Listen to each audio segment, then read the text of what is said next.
potěšením, že vás mohu přivítat na vernisáži výstavy Selvem za svobodu, kterou nám laskavě zapůjčilo Regionální muzeum v Českém Krumlově. A možná si říkáte, proč zrovna i u nás ve Voticích.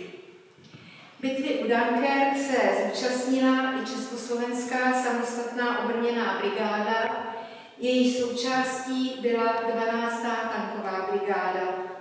A tato brigáda byla od 15. září 1945 do 1. října 1946 umístěna nejprve v Benešově a od 1. října 1946 do 1. října 1947 byla u nás ve Voticích. Po roce Votice opustila a byla převedena do Českého Krumlova. Je to jen střípek v dějinách našeho města, ale stojí za připomenutí i z toho důvodu, jak znevažujícím způsobem byli ti vojáci, kteří prošli celou frontou, absolvovali těžké boje u Dunkerque, tak jak byli ohodnoceni v naší votické kronice. A nyní předám slovo paní magistře Podané, která je kurátorkou výstavy.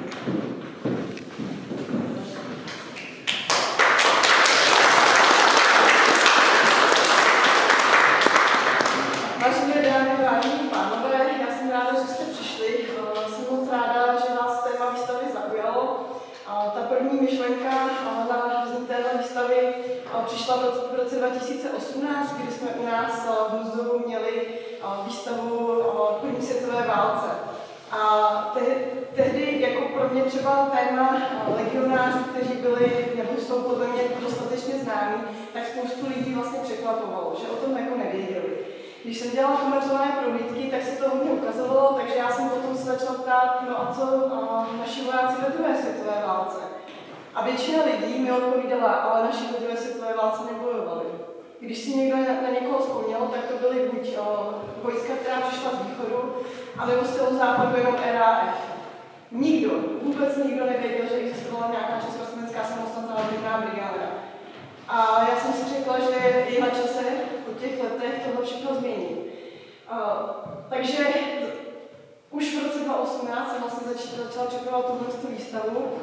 Nakonec se ji podařilo u nás otevřít až v roce 2021. Ty přípravy byly neskutečně náročné, právě protože to bylo téma relativně neznámé, takže jsme museli začínat úplně od začátku a od nuly. Nakonec se na nás napojilo spousta klubů vojenské historie, soukromých sběratelů, kteří odsouhlasili, že nám poskytnou zápůjčky, poskytnou nám fotografie a tak dále, protože v normálních institucích, vlastně státních, tohle neseženete. Jo? To prostě opravdu je většinou v soukromých rukách. Takže se na té výstavě podílelo 56 soukromých sběratelů a asi 9 institucí, takže jsme měli přes 60 půjčitelů. Část půjčitelů nám zůstala do dnešní doby, takže i tady vidíte zápůjčky od sběratelů a dvou klubů vojenské historie, které s námi spolupracovaly už tehdy, KVH České Budějovice a KVH 52 Český Krumlov. Výstava získala ocenění Gloria Musealis za v kategorii nejlepší výstava roku. Já jsem za to ocenění byla velmi ráda, protože jsem viděla, že to oceňují vlastně i odborníci, ale pro mě bylo největším oceněním, když přijeli plukovníci těch brigádníků. A spousta z nich se tam se mnou tehdy setkávala. A oni byli nadšení, byli takoví, kteří mi tam slzeli a byli hrozně rádi, protože tohle je první výstava, kterou Československá samostatná obrněná brigáda měla. A já vám přeju, abyste si výstavu užili, doufám, že se vám bude líbit. Kdybyste se chtěli něco zeptat, tak se samozřejmě ptejte, ještě tady chvilku budu. Tak užijte si a děkuji vám moc krát. Děkuji.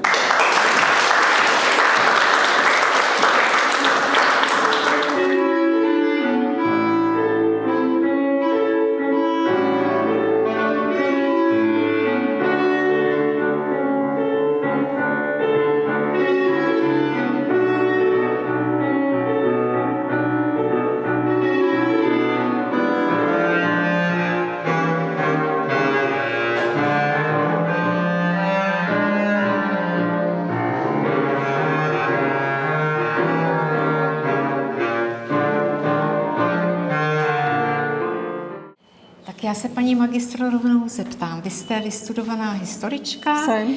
a na ženu je to takové neobvyklé věnovat se jako válečnému tématu. Jako to je většinou mužská doména. Co vás k tomu přivedlo? Mě to bavilo vždycky, ale popravdě řečeno, já jsem se bála do toho pustit oficiálně, takže jsem si četla knížky a to bylo tak všechno. A potom v roce 2018 jsem dělala u nás první výstavu, tehdy o vzniku republiky, takže jsem tam dávala i věci samozřejmě z první světové války. A ta výstava měla velký úspěch. A já už jsem si tehdy půjčovala věci od členů klubu vojenské historie.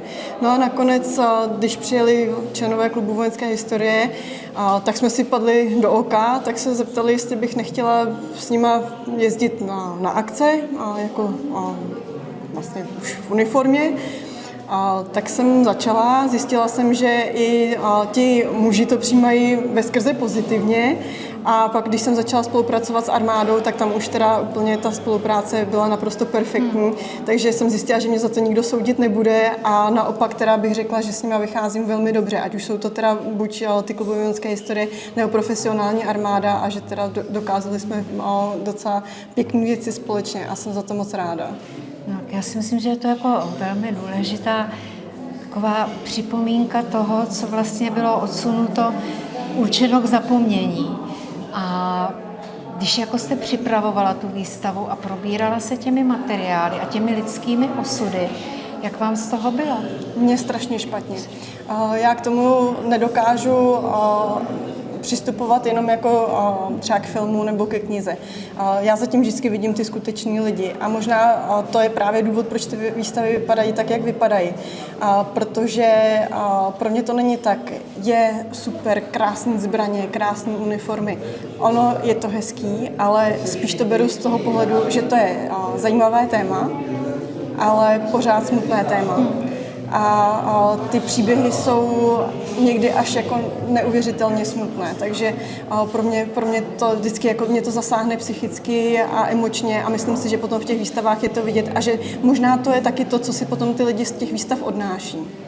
Já si právě myslím, že ta výstava je právě z toho důvodu, proto jsem se tak zeptala, protože ta výstava je taková velmi působivá a ty lidské osudy jsou tam zaznamenány vlastně, začínáme okupací a končíme únorem.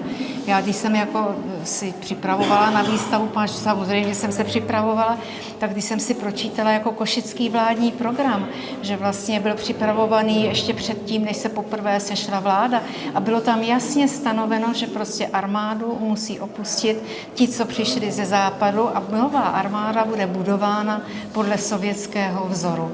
Je to tak. Tak to prostě mě tak jako zarazilo a bylo mi úplně těžko pochopitelný, že ta exilová vláda přistoupila na něco, co jim tam přednášel za Rusy Klement Gottwald. Že na to ta exilová vláda vůbec mohla přistoupit. To jsem tedy to jsem nemohla pochopit prostě. Upřímně já si myslím, že oni vzhledem k tomu, že vyšli z demokratické země a zase byli v demokratické zemi, tak si nedokázali představit, jak ta totalita ve skutečnosti vypadá, protože tu totalitu nikdo z nich asi nikdy nezažil. No ale určili jako otočil se kurz, kam bude republika poválečná směřovat.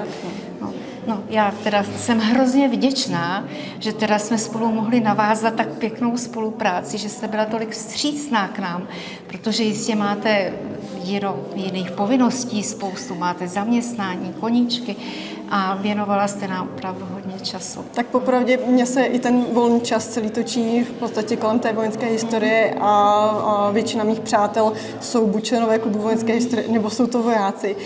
Takže já v tom v podstatě žiju neustále. A pro mě to, že ta výstava se může zase ukázat na dalších místech, tak naopak já jsem za to hrozně vděčná.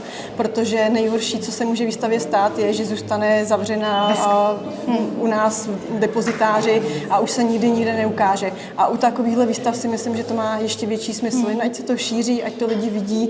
A říkám, doufám, že se z tohohle všeho poučíme. Že ty lidi vlastně to nečtou jako něco naprosto prázdného, ale že si z toho něco odnesou. A já doufám, že si z toho odnášejí ty emoce. A to je důležité na to.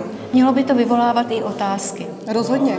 Měli by prostě třeba někdo, třeba mladí by se měli vlastně začít zajímat, jak to doopravdy všechno bylo. Určitě, s tím souhlasím. A já říkám, že mě můžou nenávidět, když odchází z toho muzea, klidně ať mě nenávidí. Důležité je, že to v nich vyvolá emoci. Tak. No, my vám mnohokrát děkujeme. Nemáte za co. Až budete mít zase něco takového hezkého, tak se určitě Doufám, že na ještě vás něco hezkého se obrátíme, podaří. protože bylo to s vámi moc fajn. Díky.